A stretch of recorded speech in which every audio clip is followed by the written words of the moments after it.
are calling this hashtag homegrown. And before we start and before we end, I want those back rows back there to stand up where you are. Okay.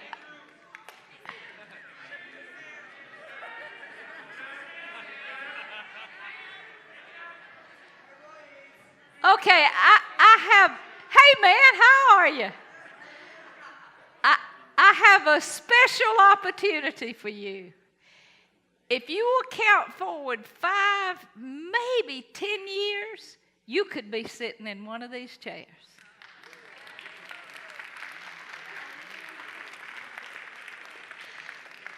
Okay, we're going to give you a chance in just a few minutes. What we want to do, wow, what a good job Lawrenceville First has done. Very nice. And what we're going to do is let you start, we'll start at this end. I'm going to give you this microphone, and if you'll pass it down. Is that right, Alex? Okay. And if you'll tell us where you are, what kind of ministry you're doing, your status. Well, I mean, you got to figure that out.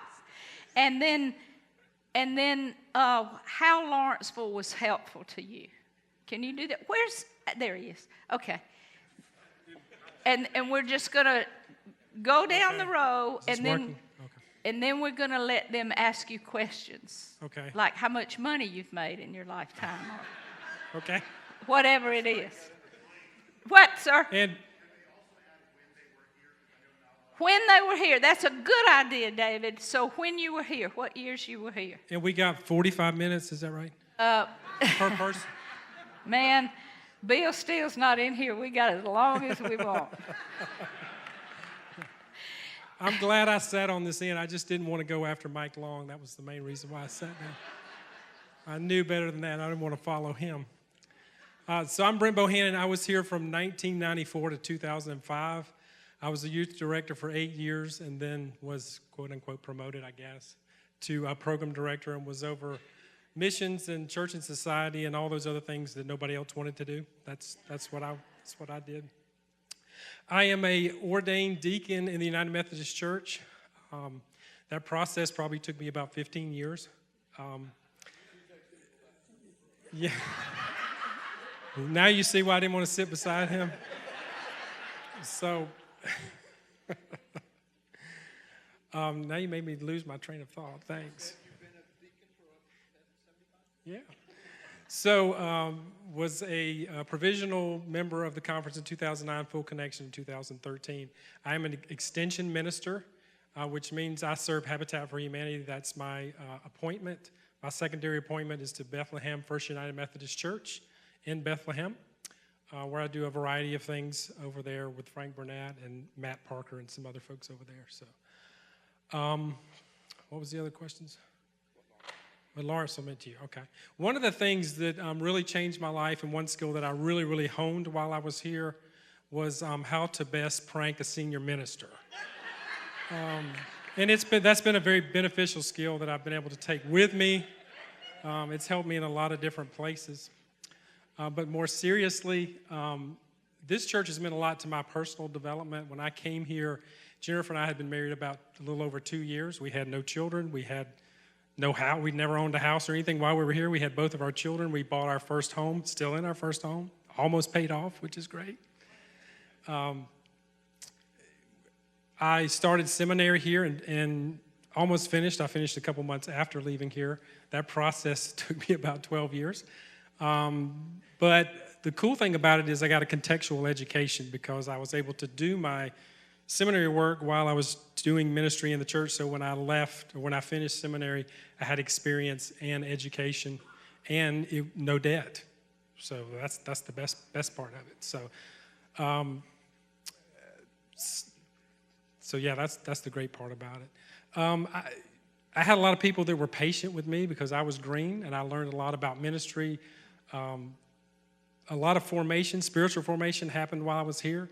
Leadership formation, ministry formation, I learned a lot. There were a lot of people here who really believed in me, took me under their wing, was patient with me when I made a lot of mistakes, even some senior pastors that were very patient as well. But I've just built a lot of relationships here that have meant a lot to me, lifelong friends, a lot of people that have supported me, even as I've left Lawrenceville. When we started Family Promise, First Methodist Lawrenceville was the biggest supporter with funds and volunteers, and it's still that way. And that support came along with me as I asked people, hey, we need this, we need a van driver, or we need somebody. There was always somebody from this church that stepped up to do that. Nonprofit work is difficult, and one of the biggest obstacles you have is having a good board of directors. If a nonprofit fails, it typically has to do with leadership on the board side or the executive director side. I was blessed when we started Family Promise because my 3 board members while I was there were all people that I knew from here. Tom Chofie, Joel Beck, and Matt Lowery. And you can't get better than those 3 guys. So part of my success at Family Promise, and even where I've gone beyond then, is because of people that have continued to support me and continued to follow me and go with me. So I could talk longer, but I know there's some other folks that want to talk. We'll let. What's the question? Who I am?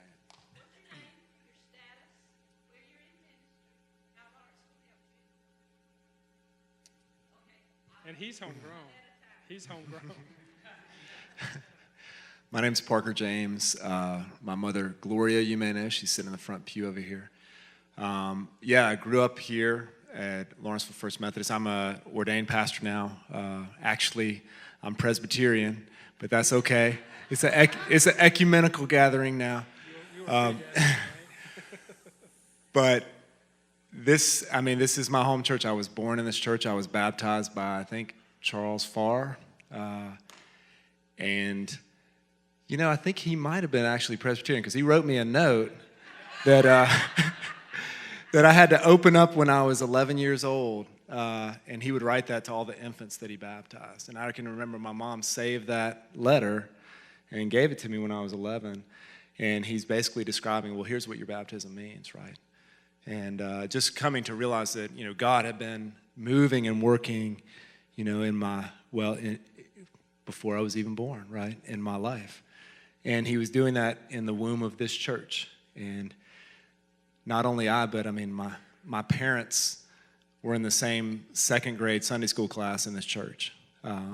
So we go back on both sides of the family a long way. And I was just walking downstairs to drop off one of my sons in the nursery area downstairs, which I don't think I've ever been down there, at least not since the flood. I heard there was a flood at one point. I went down to check it out. But but when I saw that mural of the campground, that to me is emblematic of the life of the church, that campground space. Literally from the time I was born, we would go and spend a week out there. My dad wouldn't spend a week out there, but my mother would. She would take us, and we'd stay in one of the cabins, the tents. And, that I realized had so much of a shaping on me at a time where community is so separated out and more so privatized. We really are being countercultural by even gathering at the campground. And so I continually come back and celebrate what God has done in my life in this church. And it was at the campground that I knelt down, probably 8 years old, and really just confessed my sins to the Lord and asked him to save me. And it was sitting in one of these pews about halfway back where we used to sit before the expansion with my brother, that he would read the Bible during the service. Like, he would go to Revelation just to read about the dragon. And that was the first time I realized there might be something interesting in that book, And I can still remember sermon points. I actually borrowed a sermon point that you made, that Mike Long made probably 20 years ago when I heard it around Christmas, about how the church is to be like Mary smuggling the presence of God into the world. And I expect you probably did, but that's all right. Anyhow, we're planting a church in Athens, Georgia. I served an independent church there for about 8 years, and then for these past couple of years have been laying groundwork for a church plant that we're seeking to be really an integrated and unified body from the outset. And speaking of being ecumenical, we've been welcomed, me and my family, into fellowship at Hill Chapel Baptist Church, which was one of our historically African-American churches in Athens. It's been there for 125 years, and They treat us as family. They treat me as one of the ministers of the church, and they really are our mother church. So you have a Black Baptist church that's birthing a church led by a white Presbyterian minister who grew up United Methodist. So God is moving, and it really is absolutely amazing. I might say more about that later on. So I'm Alan Hoskin and was on staff here from 2008 to 2014. I'm an ordained elder in the United Methodist Church and am also an extension minister. Started a little nonprofit called Impact 46, and we do work here in the city of Lawrenceville locally. For me, this church, I don't know if I can adequately articulate what this church has meant to me personally. I think Brent did an excellent job of capturing so many of the things that this church has meant to me. The years that I was here with Davis, Davis, outside of my dad, is the person who's had the greatest influence on my life as a male. And the years that we were here, this very unusual thing was happening. People were coming to this church really, really broken. And when their lives were falling apart, they would call the church. And he and I would marvel at that dynamic. We weren't really seeing huge growths. We'd kind of plateaued in worship attendance the years that I was here, but we didn't plateau in welcoming and embracing really broken people. And so there was this fascinating thing where, you'd stand up here on a Sunday and very traditional, primarily white, older congregation. You're like, why is that guy with the tattoos all over his body here, right? And why is that alcoholic and drug addict here? And then why is that person here and that person here? And that capacity, that parental capacity to love people who didn't really have a place to be loved, is what I found most valuable. And quite frankly, it's what you guys did for me. Because I'm still pretty rough around the edges. And when I came here, I was really rough around the edges. And so the church has consistently been this parental presence in this community, loving unlovable people. And I would put myself in that category as one of those unlovable people. So that's what I love about this church. Thank you. My name is Carter McInnes, and I'm lead pastor of Barrow Community Church. I served here under Davis Chapel from 2002 to 2005. I was associate pastor, but my official title then, Davis gave me this title of Minister of Evangelism, which is a great way to shut up a conversation on a plane. Just tell someone you're a minister of evangelism. So I was like, thanks, Davis. So I'm ordained elder in the United Methodist Church. I was going through the process when I was here. This church was really gracious to me. I was in my, this had been a pretty traditional associate role, and I was in year 2 of what I had planned to be a 3-year student appointment in Morgan County, 2 little bitty churches. And Jimmy Thompson, let me just give you this little history. It's pretty amazing. Jimmy Thompson was a retired DS who Davis had invited to start in January of 2002 as senior associate pastor. And we had a DS, my DS. Well, let's just say there was a moral failure. All right, so he got removed from ministry. So Bishop Davis at the time needed a 6-month stand-in as DS. So he pulled Jimmy from Davis and said, you're going to have to wait until July to have him. I need him to be a DS for 6 more months. And Davis told Jimmy, well, while you're there, I think I'm going to need a new associate come June if you find anybody. And a couple months into Jimmy's tenure as my 6-month DS, and prior to that, he was my best DS, but now I have my best DS sitting next to me. Make that clear. You're a clear number one. Just, so, and I just, Genesis 50:20 is one of my life verses. That what the Lord, this was a terrible thing that happened in our district with this pastor that was no longer serving. But what was meant for evil, God used for good. The story of Joseph and his brothers. And Davis Chapel's baptized 3 out of my 4 children. I started a church out of this church. And that happened because Jimmy Thompson got sent to be my DS for 6 months before he came here. So Jimmy and I came together. I planned to stay for 3 years. And so some of you don't know this story. Some of you know it really well. I went to the New Church Leadership Academy to start a church. Thought I'm going to do that. And Davis said, well, why don't you just start one out of here? We're going to lose you. Why don't we lose you on purpose? Which I think was okay. That's the way he said it.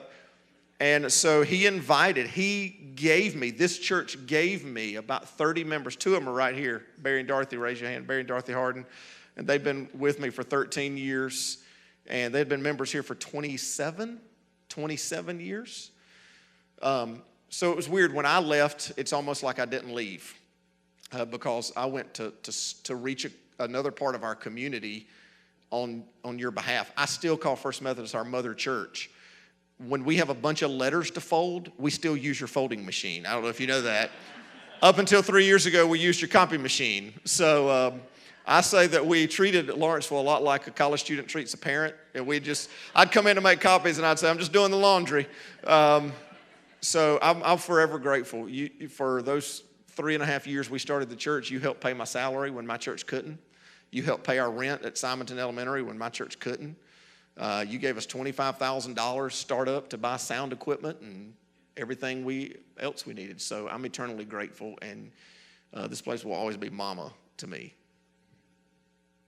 That's so sweet. I mean, Number 1, this guy's number 1. yeah, number one. Yeah, I've become really close friends with several guys now on this group. I'm Mike Long. I was the senior minister here before Davis, okay, BD, before Davis, and 1993 to 2001. My wife Terry came tonight. Terry, say hey, everybody. This place feels like home. It's home to my children who grew up here. Our daughter Amy is going to be 37 soon, and she has 3 little boys. Our son Andrew has 2 girls and just brand new, fresh little boy. What is he? 2 weeks old? 3 weeks old? Something like that. Yeah.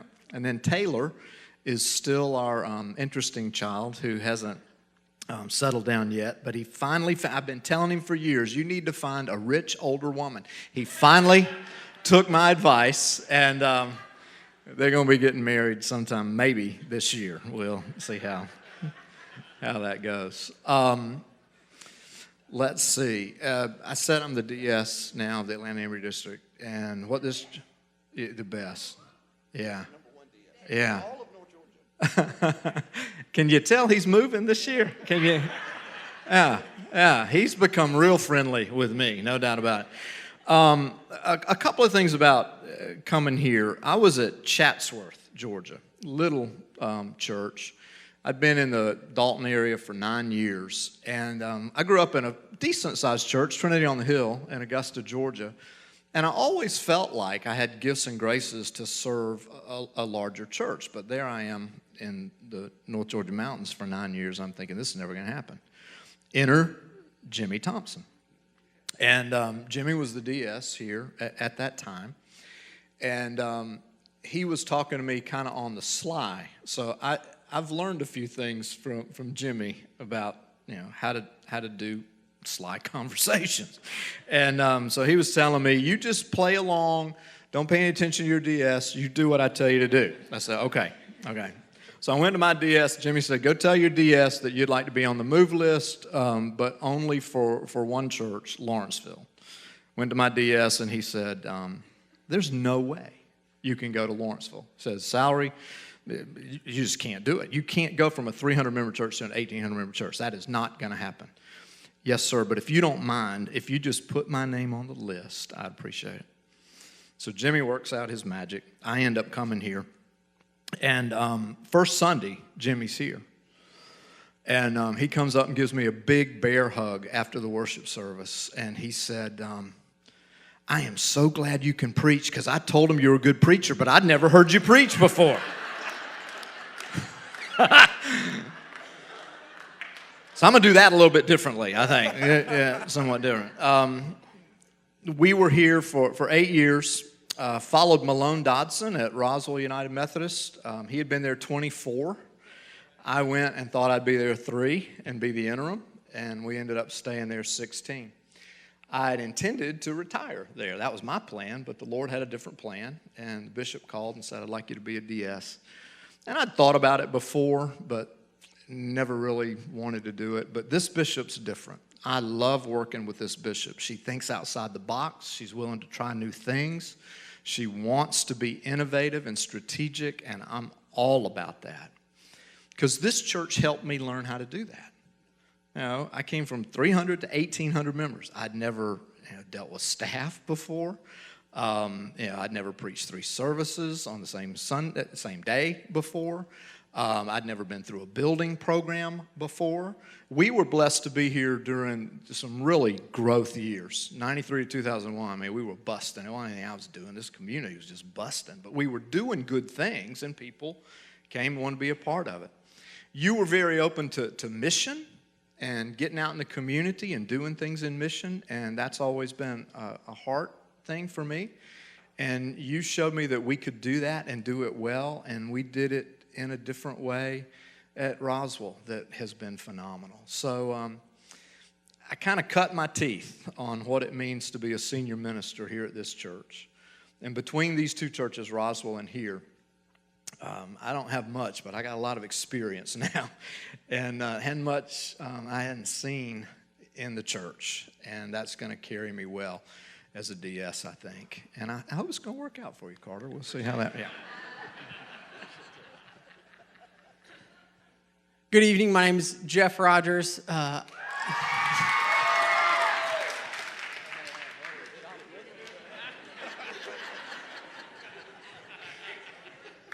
That was awesome. I am, I guess, what y'all are calling a homegrown product of this church. So I lived and grew up in this church. So I can remember being confirmed at this altar rail with Davis Chapel. Those were some huge moments in my life. I remember going through the youth group. Alan Whitaker was the youth pastor the whole time I was a student here. It was probably when I was a freshman in high school here at this church, maybe in middle school, 7th, 8th grade, when I went on the spring break retreat for the first time, and that was a life-changing event for me. It still is changing lives, as you can tell from the hollers in the back. And that's just the moment in my life when Jesus became real to me in a way that he had not been in the past. As I went throughout that youth group, just had amazing leaders, a lot of counselors who are still here. Rip Collins taught Sunday school. Somehow, despite that fact, I still made it into ministry.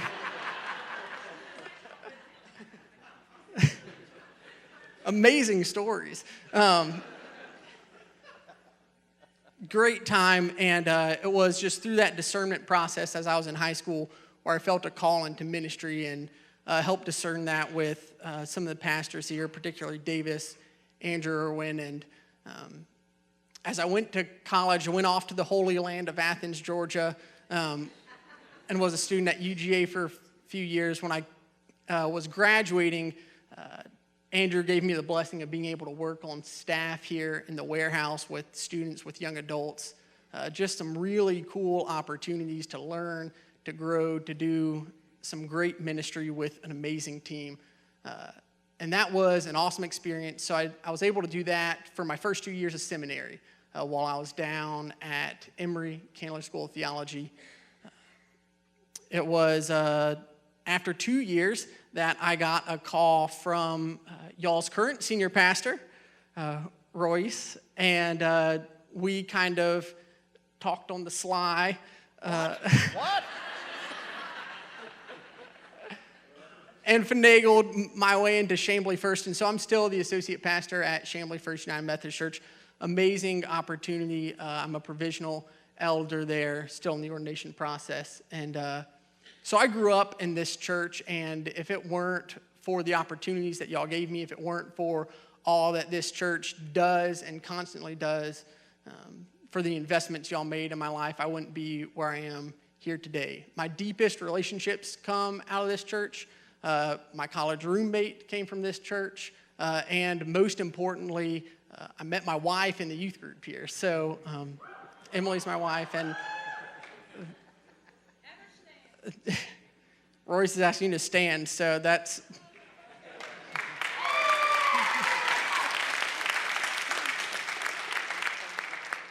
People are always more excited to see Emily than they are me, so make sure you say hey. But that's my experience. My whole life was out of here. Wouldn't be the same without it. I'm Alan Stewart. I was here from 90 to 94. I was here, I guess, BM before Mike.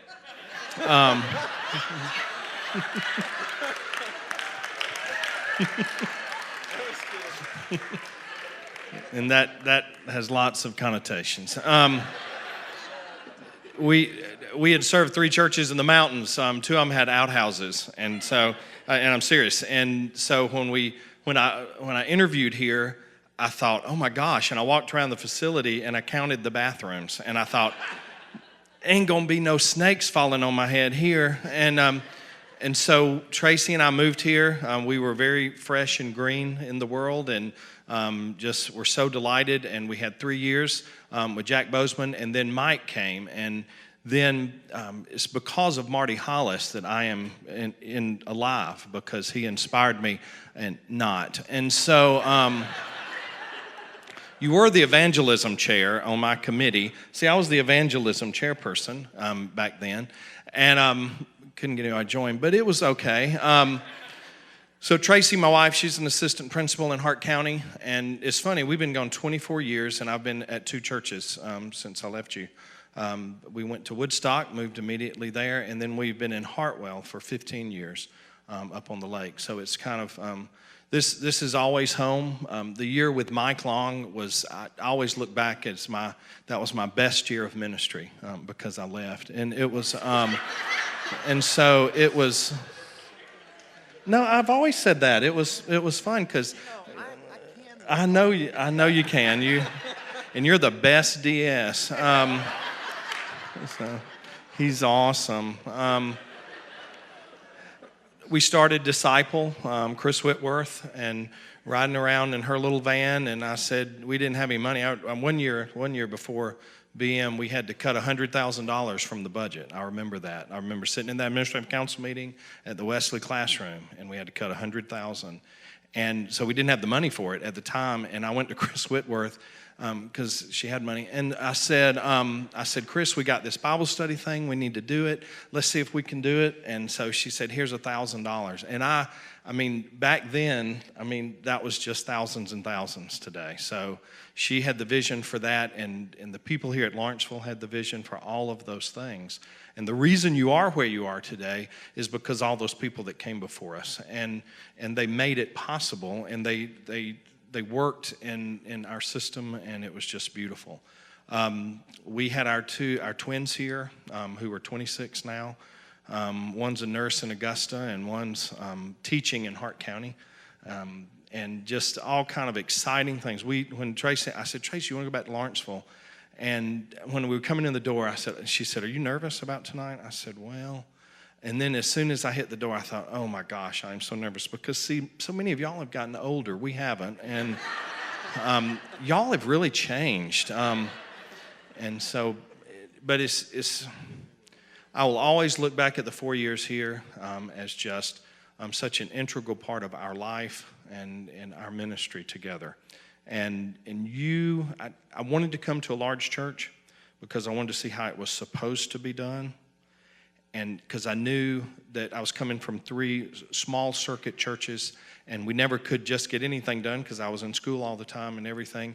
And when I came here, I learned not how it's supposed to be done, but how it could be done. and I've taken that with me wherever I've gone. And so that's a little bit of Lawrenceville. And I also I made copies of everything here when I left.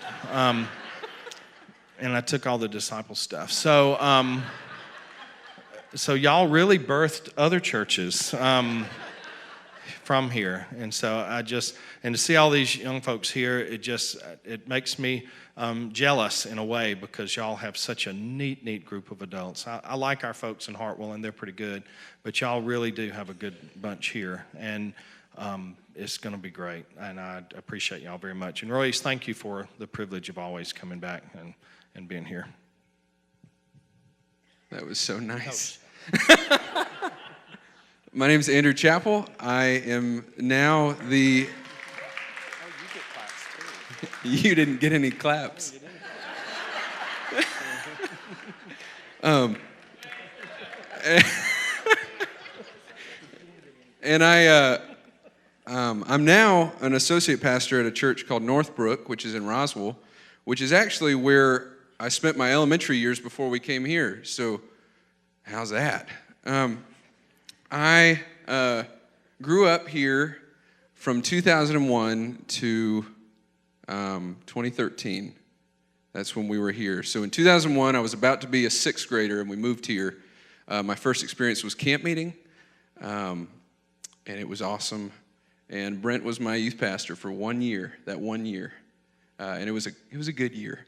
And from then to 2013, we were here. I went through college before we moved. My sister grew up here, and a couple years ago, I wanted to become a Methodist minister for a lot of reasons. And I had to come before the Charge Conference or church council.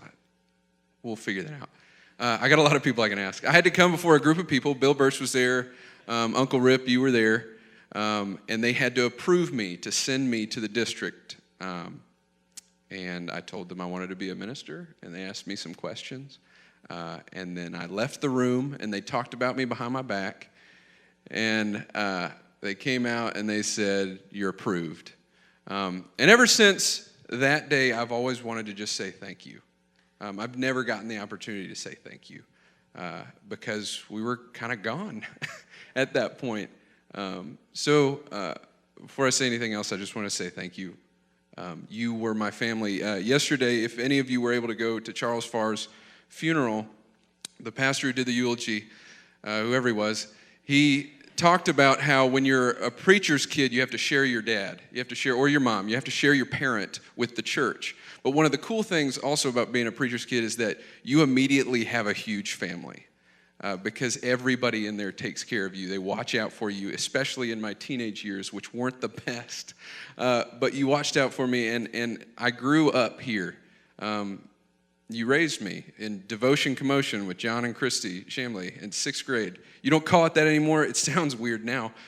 Kind of like your Disciple VHS tapes.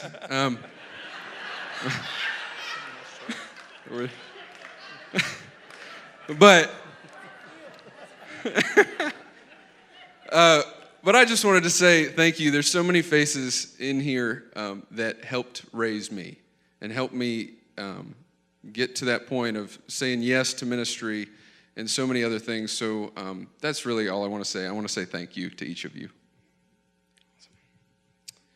Hey, I'm Sam Dawkins. I just need to bring y'all everywhere I go. That's awesome. But so I was here from 2011 until 2017 and did a lot of different things. And I'm currently serving in Carrollton as the Wesley Foundation Director at the University of West Georgia Wesley Foundation, which we launched this past August, as well as a new church plant, being the pastor of that. And I'm also going before the board in a month for full connection ordination and stuff, so please pray for me about that. I know you will.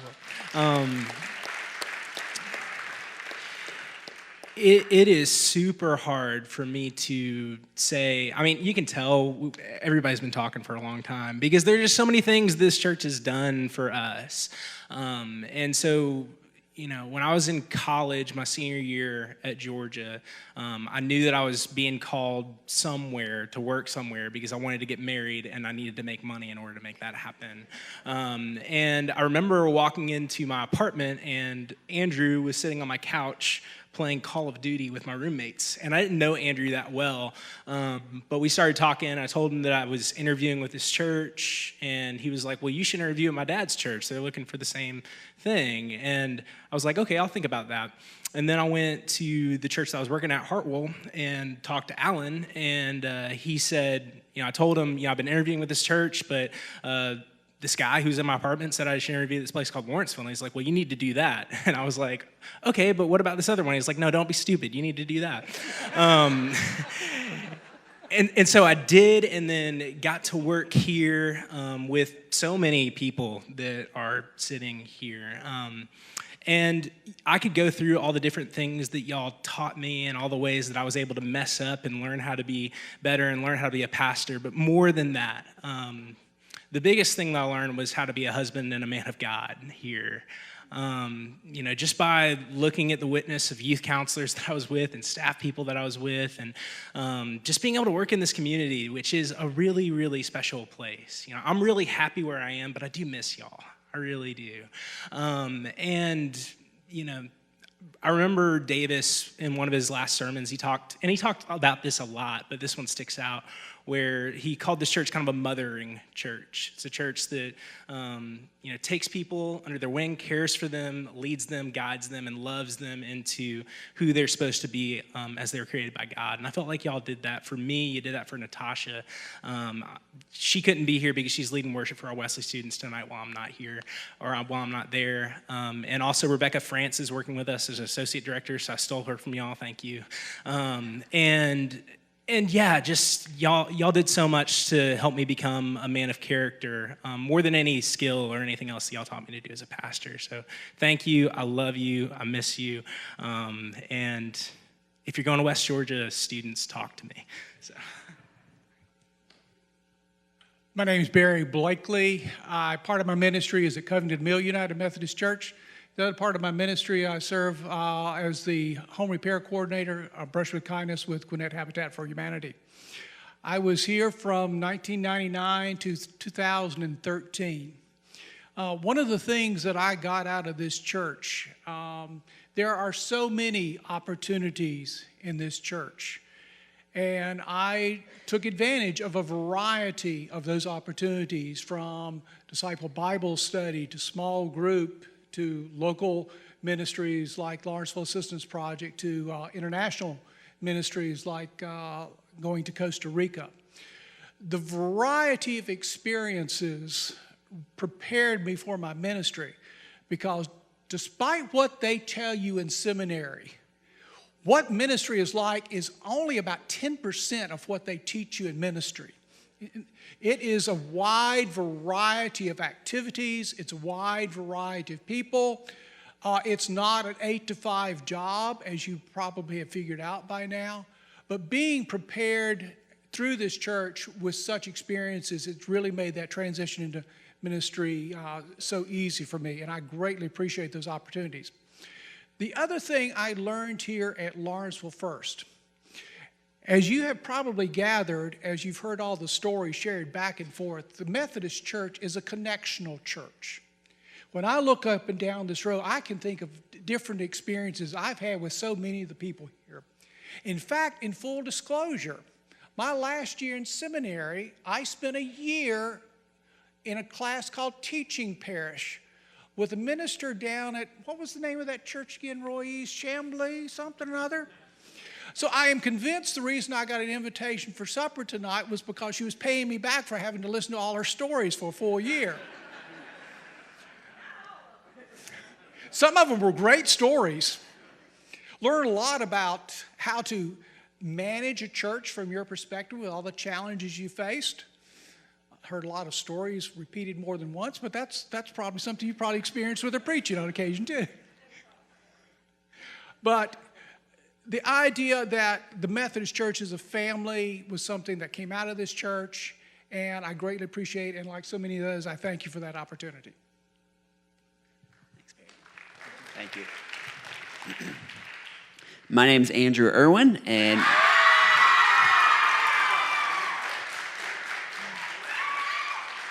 you guys are awesome. That's so good. I'm with Sam. I need you guys to come every Sunday to my church. That would be incredible.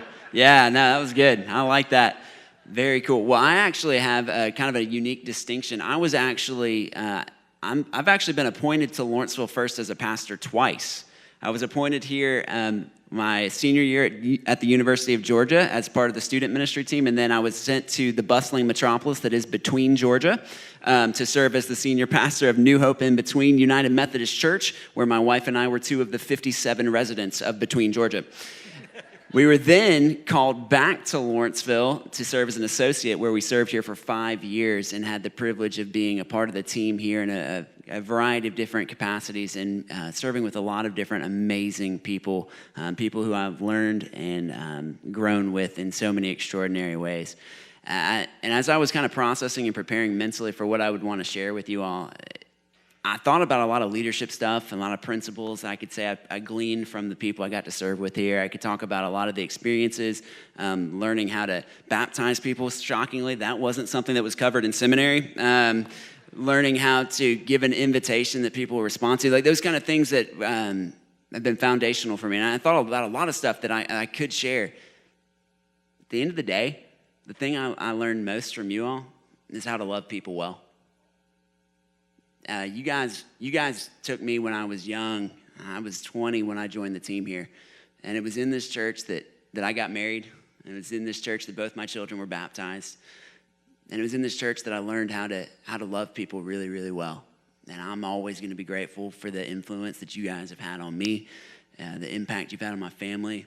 And this place will always be a huge part of my story. And one more thing before I'm through.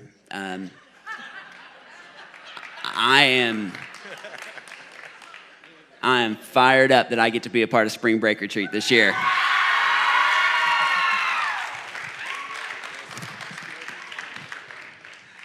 Hey, well, I know I look different from everybody up here, but I am Leah Chapman. May not look like Leah Chapman. I'm actually her dad, but in this panel of 12 men for the next few minutes, I'm identifying as a female. And so I did want to tell you a little bit about Leah. She is not able to be here. She wishes she could. But we first started coming to this church when she was 2 years old. And in fact, she had her first encounter with God here shortly after we came. We were eating lunch after church one day, Sarah and Lee and I, and she said, "God waved to me today." And I think, "What? God waved to you today?" He says, "Yeah, God waved to me." I think Sarah said, "What do you mean?" He says, "God, in that black robe."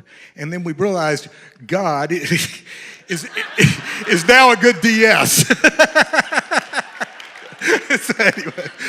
So over Michelle's Buckles' constant insisting, we did tell that story to Mike, and his reaction was, "Well, of course, that's a mistake people make all the time." So anyway, she had her first encounter with God there. But anyway, she was a member of this church until she got married back in 2000 and let's see, what year was that? I'm kidding. 2015. She is now in Dallas, Texas. She's working on a 5-year Master of Theology with an emphasis in apologetics at Dallas Theological Seminary. So that's the reason she can't be here. She doesn't know what she exactly wants to do with that, except she knows it involves youth. She has a strong passion and desire to reach youth, to help. We understand how many questions the youth has and how many things you're getting hit by. And that's been a passion of Leah's for a long time, is being there and trying to help. Right now she's assistant youth minister at Rockwall United Methodist Church, which is a very large church in the Dallas area. And apologetics is what she does. She tries to create settings where the kids and the youth and everybody are free to ask questions, ask tough questions in a very safe setting. And so that is her passion. She doesn't know exactly what she's going to do with it. As far as, but we're hoping it's going to involve coming back to Georgia. But anyway, we'll see. As far as what this church has meant to her, normally I wouldn't read something like this, but I anticipated that was probably going to be one of the questions. And she wrote something, and I think it's really good. So I'm going to, if you don't mind, please indulge, I'll read it real quickly. She talked about in youth, she always attended spring break retreat. And in the 8th grade, I felt God calling me to teach. As a shy person, this was a strange calling to hear from God. I couldn't imagine speaking and having people listen to me. I talked to the youth minister, Andrew Irwin, who allowed me to teach at a middle school program on Wednesday night. Thanks to God, lost place here. Thanks to God working through his influence and many of the youth counselors, I continue to explore this call of God's to teach. In the 10th grade, I began volunteering with a 5th grade Dare to be Daniel class with Catherine Lombard. After that, I taught my first class by myself with the girls from the same group in Sunday school when they moved to 6th grade. Cindy and Catherine allowed me to teach several classes as well as intern in the summers, which I realize now was a huge influence on my future in ministry. Cindy and Catherine's guidance and trust in a teenager, now that I work with 15-year-olds, I'm amazed she let me as a 15-year-old do this, helped me get to where I am today. I teach weekly now, which brings me great joy. Thanks to First United Methodist Church, thanks to this church, I have been involved in ministry for almost 10 years now. I don't think many almost 25-year-olds can say that. I thank God for these 10 years and for how God used the youth and children ministries at the church to begin my ministry journey. So I'm going to switch hats now and be Leah's dad and say thank you to all of y'all who were part of those youth counselors, or Cindy, or Catherine, or Andrew, and many others who had an influence on her. Thank y'all very much. Yes, and God.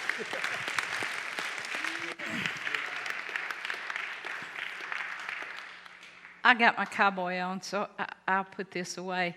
Alex, have you got this recorded and on DVD? So if you know of somebody who is shut in that played a very important part in these lives that might want this, we'll be able to supply that. I appreciate so much them driving here on a rainy Wednesday night when most of them have their own Wednesday night programs. But I wanted you to see, it was important for me to see what an influence you have. And as far as North Georgia United Methodist Church is concerned, Charles Farr was not Presbyterian. He was talking about prevenient grace. Just so you know.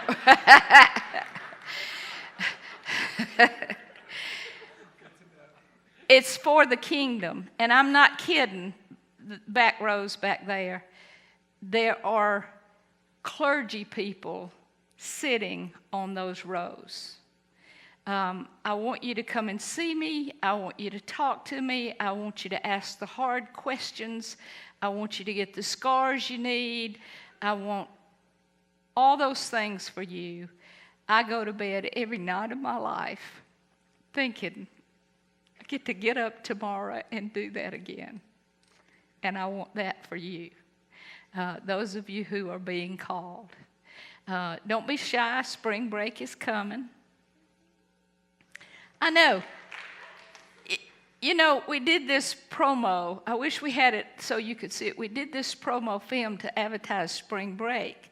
And Andrew was sitting with a hoodie on. And at the very end of it, the theme is Brave, right? And so we're watching Brave on the thing and eating popcorn, and then Ryan comes in and tells us all to go back to work, and then I say, no, we're having too much fun, and it's fun to be brave for Christ. And then Andrew turns around and pulls his hood off and says, see you at spring break. And they went nuts. And then I said, I should have done that. I should have had the hoodie on. But I know you're going to have fun. Be careful. Be good. Be all those things. But also, don't ignore what is gnawing at you inside. You will never be happy if you're being called to ministry without going into ministry. That's important. Now, thank you. Do you have questions for these young men and older men. Yeah, you're right. I got you, man. It ain't far from it when you're the DS. Any questions? With the wives, if they're here, any of the wives that are here, will you stand up and let us tell you how much we appreciate you sharing with us?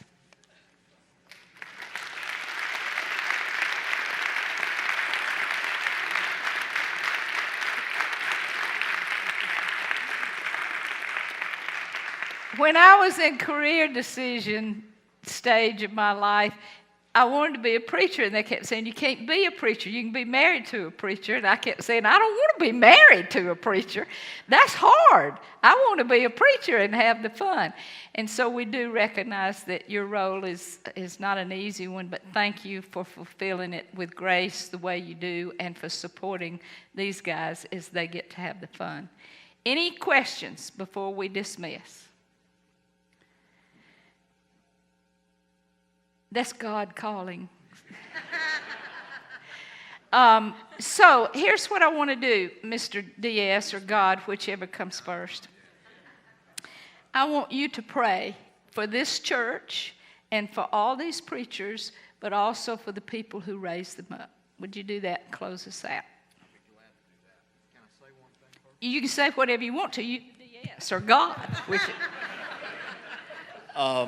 Charlie Farr's service yesterday was just amazing. Davis preached one of the finest, were we saying that? One of the finest eulogies that I've ever heard at a service. I mean, it was just amazing the way he brought the family in and what you mentioned about, you're kind of the church is your family, that kind of thing. But another thing he brought up in that eulogy yesterday was there's something about this church that draws former ministers back to it. And not only are you raising and nurturing a generation of ministers that are coming along, but you have the blessing of folks that have served this church and other churches throughout North Georgia that when the time comes to retire, they want to come home here. And that speaks volumes. I see Bill, there may be others of the retired clergy here, but Bill Childers and any others, would you stand up? Bill, stand up. He's one of those guys. Yeah. So it is quite the mothering, nurturing church. I think you said that. Yeah, it really is. You've been sitting a long time. Why don't you stand up and we'll pray you out of here. Lord, we thank you for the chance to gather with friends, colleagues, folks that are connected through serving this church. What an interesting group of people you call into ministry. And then you use us with all our different gifts and graces in multiple ways. And there's a thread that runs through all this tonight, and that's the Lawrenceville Church. Thank you. Lord, for the privilege of serving here, for the privilege of being on staff with many of these.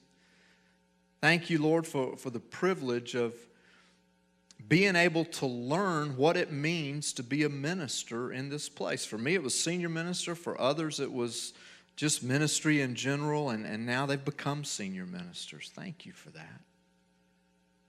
Thank you for the loving, welcoming spirit that is such a part of this place that so many of us consider home. It's home for my kids. It's home for a lot of kids that we talked about tonight. Home for these youth who are here. And Lord, we don't know who you're going to call, but you're going to call some more people that are sitting right here tonight. Some people that don't even know it yet. And they're going to wonder, who's that calling me?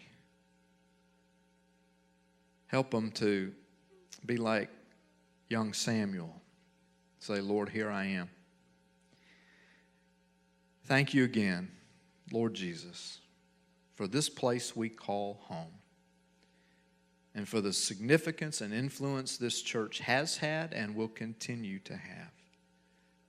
Bless well Royce and her current staff. And help us all to be reminded that we're living in a new world when it comes to church. And we got to find new ways to continually reach people with the good news of Jesus Christ. Help us to take that task seriously and use us to your glory, that others may have an experience like we've had together tonight. For we pray in Christ's name, amen.